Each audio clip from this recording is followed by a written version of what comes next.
So thank you so much for inviting me today, because I'm a huge fan of 7-Taps and microlearning, and it's from maybe a year ago, and I didn't just land first, on the 7-Taps. I did my research well, and I changed 3-4 different providers, and when I met the people and the team from 7-Taps, that was like instant crush. That was really great, and we are doing a lot of nice things already, but to be invited here is like a special thing to me. So I did prepare a little something for you guys. And of course, yeah, when you say that you are from big multinational company, you expect something very serious. Maybe let's wait until the end. But my idea is to give you a really, really good insights. And what I kind of want to start with is, you see, this is the first learning tech that inspired me. And as you see, this is the 1984 and very famous Commodore 64. And then at that time, I was really into games. And if we skip just a few years later, last year, I discovered this device you all know. We will not advertise it, but this picture tells you a lot about me. First of all, I'm really a geek. Second of all, I'm old, so I've been around a bit. And the third most important, I still didn't lose that spark. I didn't lose that thirst for knowledge, curiosity, and especially when it comes to tech. And this tech today, it's really changing massively how I do my, I'm doing my job as a digital learning lead. And this presentation will show you how, however the things change, and they seem like really huge changes, they stay the same. So this is something I will try to pitch to you guys, because when we're talking about optimization of learning strategies, digital learning strategies, we are talking about strategy. And in the essence, the strategy is basically you need to come from point A to point B, and you have to have a way, or you have to have a path to reach that point B. And this is how I structured this presentation. First, I'm going to tell you why it's very important to know yourself, and what does this mean for the L&D teams. And the second point is really something that I will pull out of my my history book, personal history book, and show you how to love your enemy or know your enemy. And the last part is more or less it shows to you, because if you do your work and your homework, like knowing yourself, knowing where the business is going, then you can, as an LD, be really added value. And talking about you guys, so I want to ask Chris maybe to put the poll, and if you can tell me right now which picture describes you the best, like in terms of L&D. Are you a one-man army? Are you a member of the power team that's doing these things? Or you are just part of a huge like L&D powerhouse? It's interesting to get to know you guys also a little bit more, so I can tailor my my story and my information to some of you and most of you, if I can. So please vote. And then I think Chris is going to show us. It's up on the stage, so you probably can't see it because your slides are going. We got about 40% that are a one-man band or one-woman band. And then we got about 55% that are part of an L&D team. And then we got a 4% L&D powerhouse is where we're sitting right now. Yeah, great. So you had a great audience for your presentation. This is the team sport here. And yes, I am so glad, because I'm also working in a very dedicated but small team of people who are focusing on very specific product segment. And our job is to teach technical and sales skills to our colleagues and also to our external clients. And we believe very much in joining, or let's say blending, the technical data, technical skills with sales skills. And this is how the training is more effective and how the sales skills get really transferred into reality much better. So this is how we started. So I still see that there are also one-man armies, and I can identify with that also, because this is how I started 30 years ago. So first 15 years, I spent more in the classical training room, training space, face-to-face. And last 10 years, I pivoted to digital. So I would say that there was a lot of things that I could just take from the experience I have in the face-to-face and implement it in the digital realm. So as I say here, you have to know yourself. And for this presentation, I want to imprint this verb on you, optimize. This is something, this word you will hear a lot in corporate setting for 2025, because we are all aware that the situation globally is really tough, and leaders will call for optimization. So if we go deeper and try to dissect the optimization, which is an act of making something as fully perfect, functional, or effective as possible. So as an L&D, let's say team member or team leader or L&D manager, you have three areas you can optimize. You can start with your learning tech stack, so the tools, the systems you use. You can, of course, you can review your content portfolio, because it's like really living entity. It's like a forest. You have to, put some seeds of the new trees in, take down the old trees, and manage your knowledge forest really well. And the last component where we can know ourselves better or our situation better is with the user portfolio. And you see, this slide is kind of giving you the bigger picture. But for me, when it comes to the learning tech, is we all hear about AI.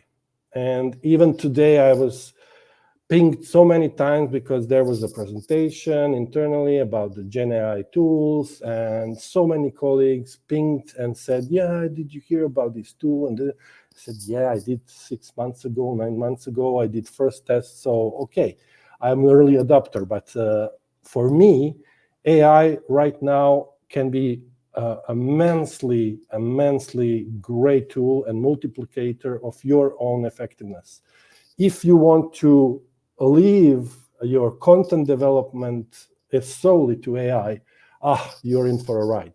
But if you use the AI tools to kind of make yourself more powerful and more present, especially if you are one-man army, you will be very productive and you will get things done faster and more. So for me, it's more like utilizing these tools to automate low-value tasks and allow the team, allow the people to use those tools and bring the high-value activities, because we will need them. I will show you later.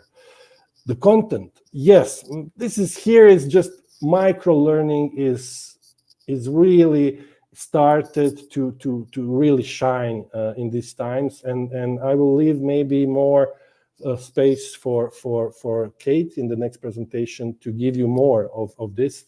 But I think that because we are all in this digital world, and I can really honestly say that 80% of my learning comes from YouTube and YouTube Shorts and this kind of material.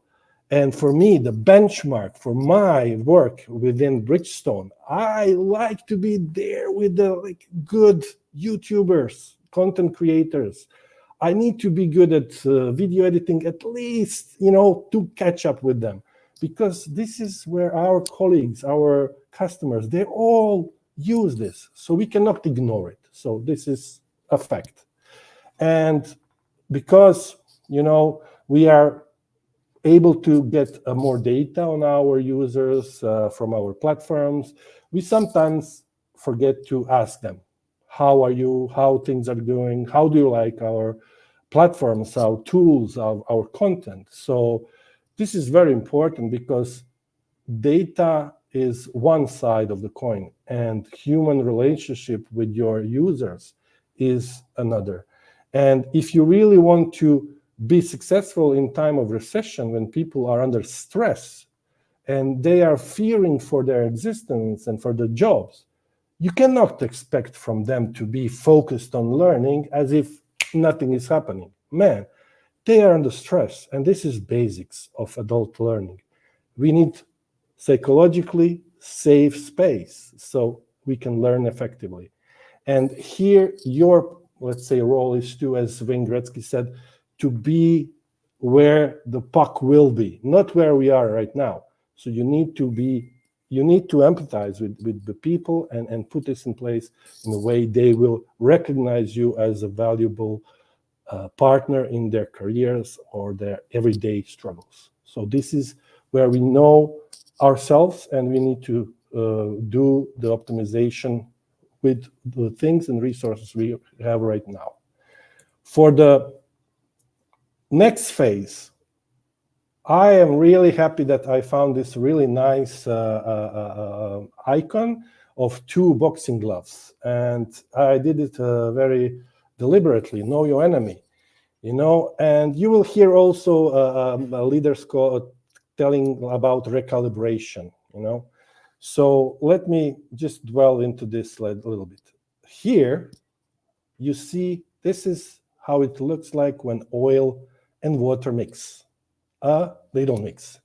And very much in my 20 years of career, I've seen a lot of L&D teams or HR teams behaving like business strategy is not of their concern. They are not there for the business. They do not know about the business strategies. They do not have to know about the finance. They do not have to know, and then something happens. Good times go by, and then the bad times come. And when the bad times come, when the recession comes, every finance manager is checking where the savings can come from. And if you are perceived as non-adding value, you will be first to go out of the door because, cost saving done. So we don't want to be like that. We don't want to be like that. And it's so many times in so many conferences in so many countries, HR complaining that they are not perceived as the strategic partner to business. And then I just have one question for you guys. When is the last time you went from your high ivory towers and went to GEMBA? You have to excuse me, I'm working for Japanese companies, so we have this approach called GEMBA. Go and see. If I am L&D and if I am digital, I need to know how my colleagues and my customers are consuming the content I prepared. Are they doing this during their breaks because they are blue collars and they have very limited time and space and even location when we could. They cannot have mobile phones. Or are they retail personnel that only has chance for doing this and on the phone?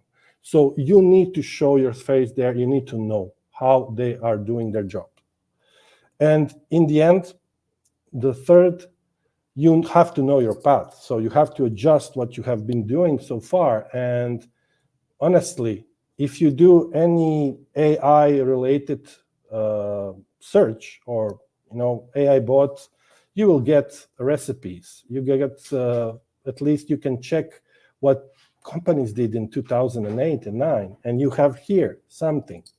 I translated this in the LD team terms. So what we can do to prepare or what we can do to optimize. So these are all different ways and combinations that will come from you knowing yourself and knowing where your business is going.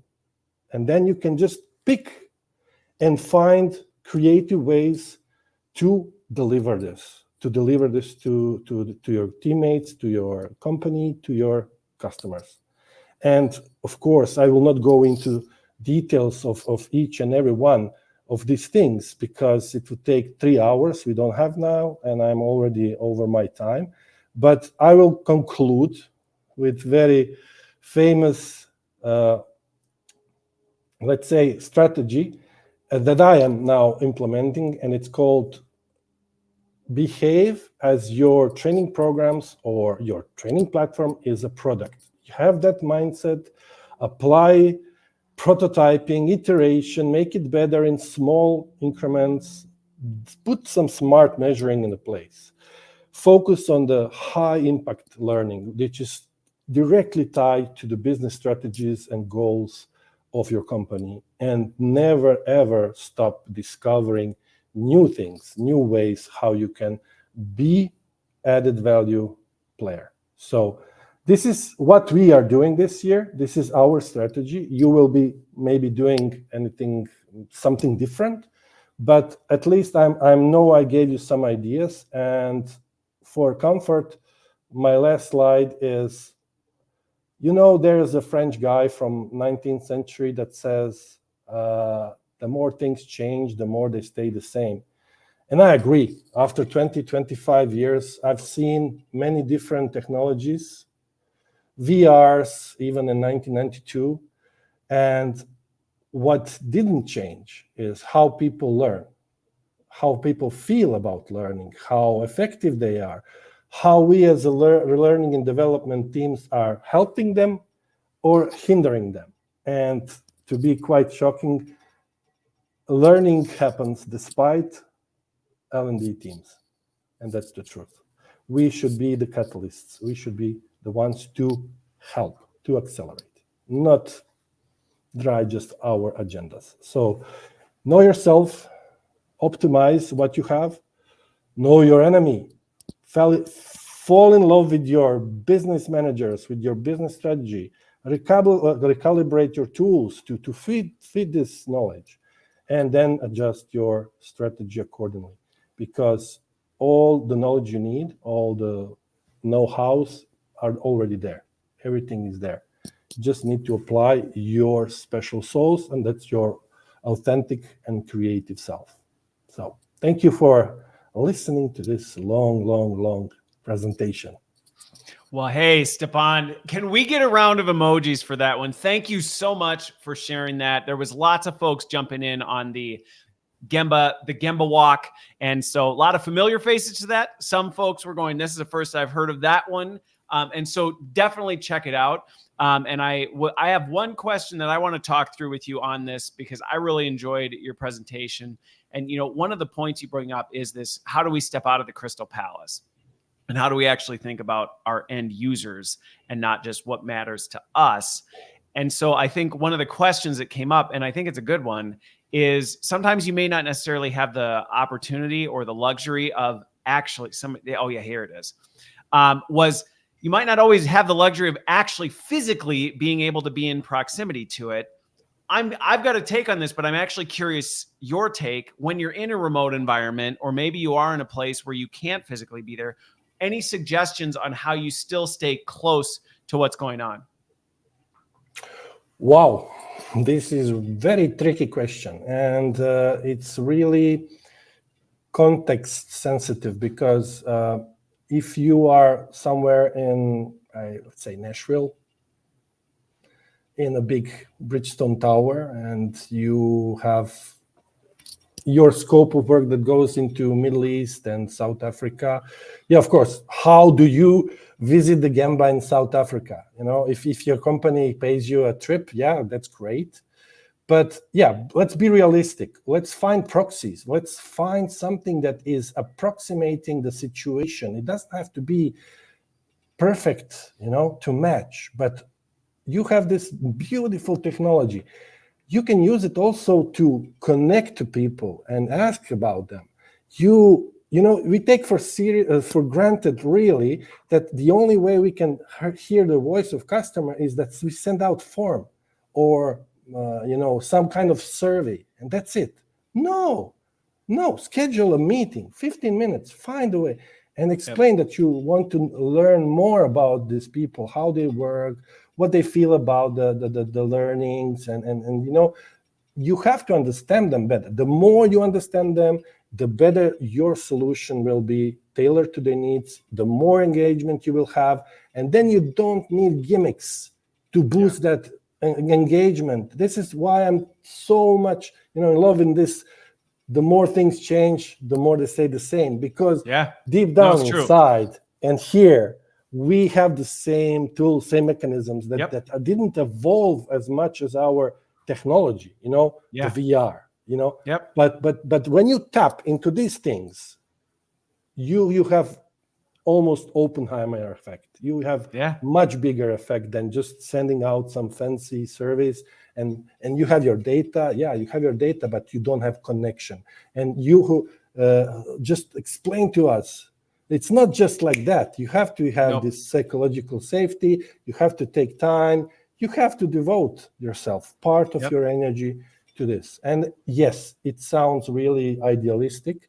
So I have no trouble telling you, get on board, dude, because I did it for 25 years and I see what works across decades. Okay. Well, I love that. And I think, you know, the biggest thing is, like you said, it's using the tools that you have. I remember I was with a big global company and the Singapore team, I never went there, but I had a boss who went and visited, and they all talked about me like I was their neighbor. And it was because I set up regular meetings with people over there just to get to know them on a consistent basis and understand and listen to what they have. And I think we have 2 ears and 1 mouth for a reason. And it's because we need to spend more time listening than we do talking. So this has been fantastic. Stjepan, can we get one more round of emojis for Stjepan? And really what we're talking about here with human-centered design amidst the technology age. So thank you so much, Stjepan.